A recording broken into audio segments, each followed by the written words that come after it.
The helpless baby who was laid in the manger that first Christmas night would grow up as the son of a poor carpenter. He would reach manhood and begin a public ministry that would find him going to the poor and the outcast, healing the sick, raising the dead, and demonstrating his power over the natural world. He would teach the people about God's love and show them by example what true greatness meant. His mission wouldn't be completed until it took him to a cross, a grave, and a resurrection. And even then, his story would not be finished.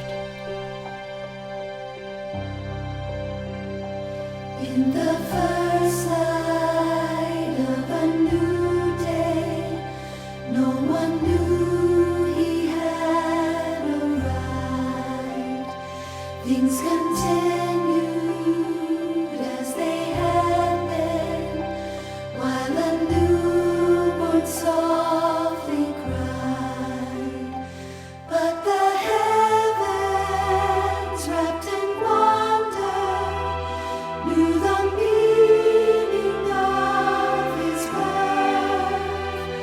In the weakness of a baby, they knew God had come to earth.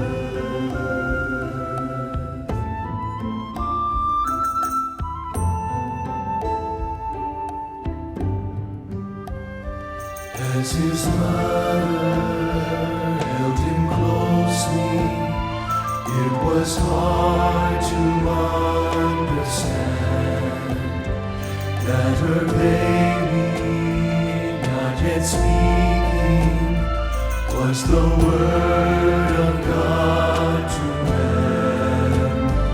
He would tell